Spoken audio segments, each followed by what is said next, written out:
Bonjour à tous, bienvenue sur la chaîne de fans de couteaux. Vous vous êtes offert un couteau de bonne qualité, mais vous êtes déçu par le tranchant, c'est normal. Aujourd'hui, je vous montre comment tirer le meilleur parti de votre acier, obtenir un tranchant rasoir et de manière inratable. Donc aujourd'hui, les entreprises qui sortent des couteaux, elles mettent des tranchants qui sont standards, en fonction de ce qu'elles veulent, du 20-25 degrés. Et il faut savoir que si vous voulez vraiment un acier qui tranche bien, ça va être limite, quoi. Les couteaux de cuisine, on est plus souvent aux alentours des 15 degrés sur les affûtages. Je vous fais la comparaison avec un Benchmade que j'ai affûté moi-même. Vous pouvez voir que le tranchant est plus fin. Il est du coup apparaissant de profil plus épais, puisque l'angle est plus aigu en fait, que je compare à ce Fox Anzu que j'ai acheté et qui sort d'usine, et vous pouvez voir que du coup l'angle d'affûtage est plus large en fait, puisque le tranchant apparaît plus court sur le profil. Au test de coupe, pour comparer, j'ai pris ce couteau chinois en VG10 Damassé. Ça, c'était un tranchant sorti d'usine, il coupait très bien pour un VG10. VG10 qui a un acier très apprécié des couteaux japonais et des couteaux de cuisine, et notamment des couteaux en Damas, puisque finalement il offre un très bon rapport résistance et tranchant pour un acier qui est abordable. Et vous allez voir que là, du coup, j'utilise le couteau que je viens d'acheter, le Fox, qui est censé être en Mania Cut, qui est le dernier acier le plus tranchant existant sur le marché de la métallurgie des poudres. Et franchement, ça coupe pas beaucoup mieux. Ce qui peut être décevant quand vous vous offrez un couteau dans un acier digne de ce nom, quoi, à un prix qui vient avec assez exorbitant parfois. Donc là, pour comparer, le Benchmade en S30V, qui est censé être un acier supérieur au VG10 et bien inférieur au CPM Mania Cut, que j'ai affûté moi-même, donc du coup avec un tranchant plus aigu. Bon, peut-être que vous ne le voyez pas, mais la sensation est bien meilleure qu'avec le CPM Mania Cut en sortie d'usine, avec vraiment aucun effort, et ça se ressent à la coupe du papier. Donc qu'est-ce qu'on a à disposition pour affûter nos couteaux? Et ben c'est là où je trouve qu'il y a une grosse arnaque en général, ou en tout cas trop de tergiversation sur ce qui est proposé par les influenceurs ou les youtubeurs couteaux. Le doute est trop laissé aux potentiels clients sur ce qu'ils peuvent acheter et ce qui serait une bonne idée d'utiliser. Donc pour commencer, on a les fameuses sandstone, qui sont un peu l'idée qu'on se fait tous au début de la manière dont on doit affûter un couteau proprement.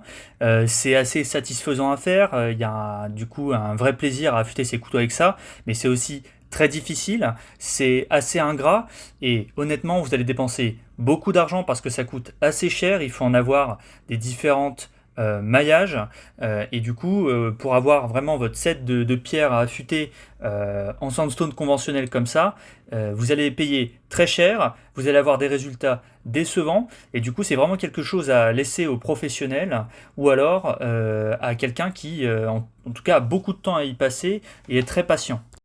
Ensuite, on entre dans le palais, on va dire, du bullshit commercial, avec tous les affûteurs en ciseaux, qui peuvent paraître au premier abord et sur les salons une bonne idée, mais entre nous, si on est là, c'est qu'on aime un peu l'acier, et c'est pas une manière d'affûter un couteau en le respectant, et puis vous n'aurez rien d'efficace avec ce genre d'affûtage. D'autres méthodes qui font preuve d'imagination, moi, je m'abstiendrai et je laisserai ça au marketing de tapis. Si j'étais vous, et c'est le sujet de cette vidéo, je m'orienterais vers un système où on peut régler un angle. Donc ici, vous avez un exemple.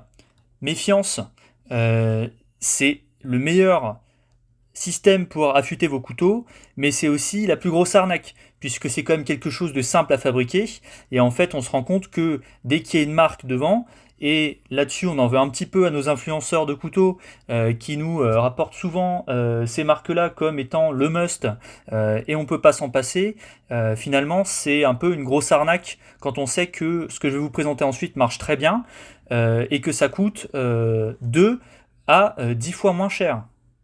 Vous pouvez même voir sur ce modèle-là, par exemple, que j'ai sélectionné parce que je le trouvais particulièrement honteux. C'est censé être un modèle low cost. Au final, ça sert à rien puisque vos plaquettes de pierres abrasives sont toutes petites et vous voyez que vous ne pouvez pas adapter des pierres d'un autre fabricant. Donc en fait, c'est particulièrement inutile et vous serez asservi à vie pour acheter les pierres hors de prix de ce fabricant-là. Donc la manière qui est la meilleure si vous n'êtes pas un rémouleur de métier ou si vous n'êtes pas particulièrement riche, la manière la plus efficace pour le prix le plus raisonnable, c'est de passer par AliExpress ou Amazon. Voilà, pour en citer plein d'autres, Wish, je sais pas, mais en gros se prendre un système de contrôle d'angle avec des pierres qui sont, disons, universelles, que vous pourrez acheter où vous voulez sans être dépendant d'un fabricant, qui marche aussi bien, voire mieux, pour un prix du coup raisonnable. On peut en trouver entre 20 et 40 euros ces systèmes, contre certains fabricants, comme le dernier que je vous ai présenté. Le low cost pour eux c'est 60 euros, et puis après ça peut monter jusqu'à 200 euros, 500 euros, ils ne seront pas gênés. Donc, le système, pour ceux qui ne connaissent pas les sandstones, ce sont des pierres agglomérées d'un grain progressivement de plus en plus fin. Vous les mettez dans l'eau obligatoirement déjà pour pas que votre métal chauffe et que du coup il se détrempe. Et ensuite pour que l'abrasion se fasse le mieux en chassant les morceaux de pierre que vous allez enlever de la pierre. Moi ce que je conseille c'est de s'acheter 5 à 6 pierres en partant du 100 voire 200 jusque progressivement du 2000 voire 3000 et après c'est bonus. Si je vous explique le principe, je dévoilerai mes astuces après, vous allez voir que c'est inratable même si vous n'avez aucune expérience. Donc ça c'est la lame que vous recevez en sortie d'usine, vous voyez le tranchant, il n'a pas un angle franchement intéressant, vous n'aurez pas une meilleure coupe avec un acier en Magna Cut qu'un acier en 440 bien affûté si vous l'utilisez comme ça. Donc là je montre ce qu'il faut enlever, en utilisant un angle du coup fin. Alors il faut être audacieux, si vous achetez un bon acier, je pense que ça vaut le coup de mettre un angle très fin. Entre nous, dans la vie courante, on ne va pas utiliser notre DC pour casser des bûches comme ils font sur Cold Steel. Donc il vous faut un tranchant fin pour vos petites tâches de la vie quotidienne et que vous ayez du plaisir à utiliser votre acier. Donc moi je descends jusqu'à 10 degrés. Vous voyez comme je vous le dessine qu'il faudra adapter l'angle de votre lame quand vous la fixerez sur le modèle pour pouvoir affûter de manière homogène toute la longueur de lame quand il y a des courbes. Donc en le plaçant comme je vous le montre par la suite de biais, en essayant d'avoir un peu cet esprit de ligne parallèle pour que vous puissiez un peu bien comprendre pourquoi si vous affûtez sur une courbe, il y a un moment où vous allez vous retrouver avec un angle plus gros que si vous affûtez de la manière la plus distante, on va dire, de votre modèle. Donc vous allez positionner tantôt votre couteau pour faire le tranchant de la partie proximale de la lame de manière bien parallèle à vous, tantôt de biais pour pouvoir faire la pointe du couteau, et de toute façon tout ça sera fait sous le contrôle de la lumière en fait, et vous expliquer comment ça marche. Donc vous allez éclairer votre couteau, si vous avez une bonne vue, vous allez le voir vous-même, sinon vous pouvez utiliser un microscope dont je vous parlerai tout à l'heure. En tout cas, ça se voit à l'œil nu. Vous allez voir où est passée votre pierre, pas besoin de le marquer avec un stylo comme certains le préconisent, et vous allez voir que si vous ne changez pas l'angle de votre couteau, vous affûterez pas bien votre lame. L'astuce et le point le plus important de la vidéo et de la technique, c'est comprendre comment s'arrêter quand vous faites l'abrasion de votre lame avec une pierre, pas avec ma technique. Donc du coup, là, vous comprenez bien que quand vous faites l'abrasion, comme je vous ai fait le dessin tout à l'heure, vous enlevez une couche de métal, donc vous allez vous retrouver, avant d'avoir fait l'abrasion complète, avec 3 textures en tout d'acier, en fonction du grain que vous utilisez. Donc en bas, ce que je suis en train de dessiner, c'est la texture sortie d'usine. Au milieu, c'est la texture que vous êtes en train d'abraser avec votre pierre. Et au-dessus, c'est la texture avec la finition de la lame sortie d'usine aussi, quoi. Donc on voit bien la couche que vous enlevez quand on regarde ça de plus près. Et ça, vous allez pouvoir le voir avec un microscope et une lumière, ou alors, si vous avez des bons yeux, juste avec une lumière. Donc le but du jeu, si vous avez compris ça, vous avez tout compris, c'est de faire descendre les croix pour qu'elles recouvrent les traits droits. Et donc sur ce principe, c'est mathématique, vous ne pouvez pas vous tromper là-dessus.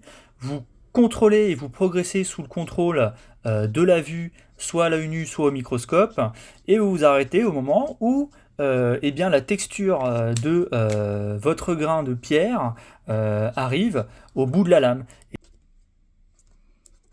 Moi, quand je vous parle de microscope, ça vous fait peur, c'est normal, ne partez pas. Je vous parle en fait de petits produits qu'on peut acheter sur Internet. Vous les trouvez entre 10 et 20 euros. Moi, le mien, je l'ai acheté, je pense, dans un parc. C'était un gadget que j'ai dû acheter moins d'une dizaine d'euros. Et en fait, c'est la base et c'est le meilleur outil pour connaître vos aciers et les affûter correctement. Donc vous vous installez de cette manière avec la lumière qui vient par le bas et le microscope par le dessus et vous verrez les trois textures dont je vous ai parlé tout à l'heure dans les schémas. Ici on voit très bien avec l'illumination de la lame qu'il y a un endroit où la pierre est passée et l'autre endroit avec les stratégies d'angle dont je vous ai parlé tout à l'heure où il y a encore le tranchant d'usine qui est sur la lame. Une fois qu'on a passé nos pierres du grain le plus gros au plus fin, on passe au cuir, une étape bien connue des gens qui affûtent leur couteau. C'est pas nécessaire d'avoir une finition miroir-miroir, c'est pour ça que moi j'utilise jusqu'à un grain de 3000. Mais si vous voulez vous faire plaisir, c'est juste parce que moi je les achète pas, vous pouvez vous acheter des pierres, ça coûte pas très cher hein, ces pierres-là, qui vont jusqu'à 6000, 10 000, voire même 15 000, même si je pense qu'à ce niveau-là c'est pas nécessaire, pour avoir un fini miroir polish. Ce qui compte, indispensable, c'est aussi d'avoir un strobe pour terminer son affûtage, pour casser le morphile. Ça vous verrez dans d'autres vidéos pourquoi il faut faire ça si vous êtes curieux.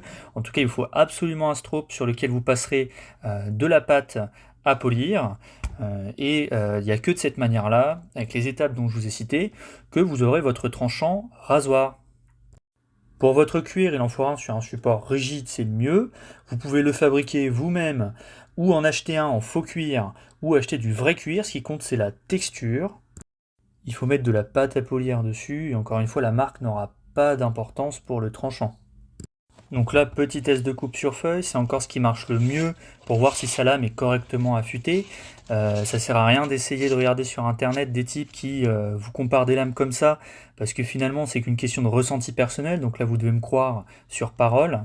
Pour vous dire que cette méthode permet de tirer le meilleur de chaque acier, mais c'est pas non plus du coup indépendant de la qualité de votre acier, puisque là vous avez vu que j'ai utilisé un couteau, qui est un couteau d'artisan avec un acier, on va dire quelconque, récupéré sur des outils, un couteau damassé que j'ai affûté moi-même avec un tranchant bien aigu, comme vous pouvez le voir quand je vous l'ai montré, et vous voyez que ça coupe pas très bien.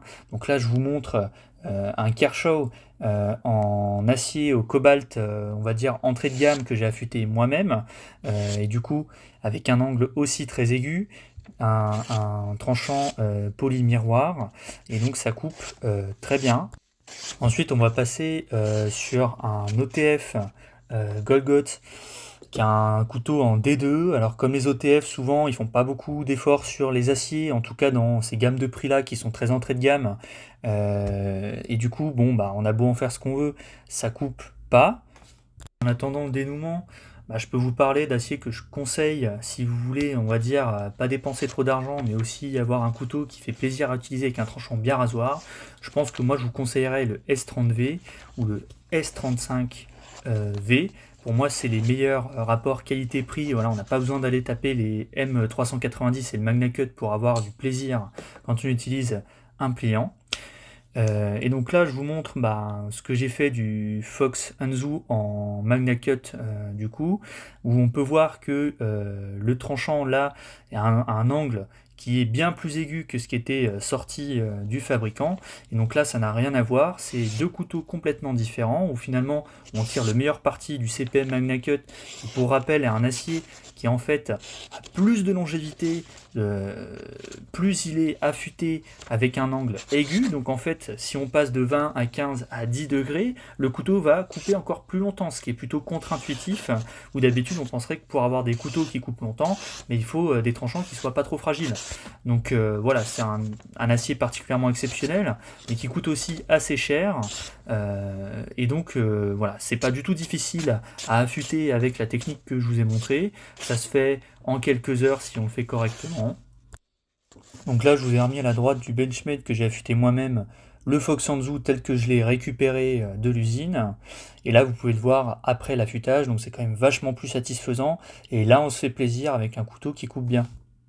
Et tout ça avec cette méthode du coup qui est franchement peu coûteuse par rapport aux arnaques qu'on peut vous proposer sur internet, qui est infaillible sans avoir besoin d'entraînement à l'avance. Donc voilà pour cette vidéo qui était plutôt bâclée mais finalement suffisante pour dire l'essentiel de ce que j'avais à faire passer comme message sur l'affûtage. Pour le couteau que je vous ai présenté aujourd'hui, c'est le Foxanzu. En fait, c'est finalement le Magna Cut le moins cher du marché actuellement qu'on peut se procurer. Et je vous ferai une vidéo après, si j'ai le temps, pour vous présenter le couteau en lui-même, qui a un excellent acier, mais le reste laisse un peu à désirer. Donc voilà, c'est tout pour cette petite vidéo. J'espère que ce tuto vous servira. En tout cas, moi, cette technique est vraiment très bien. Je vous souhaite un bon week-end à tous.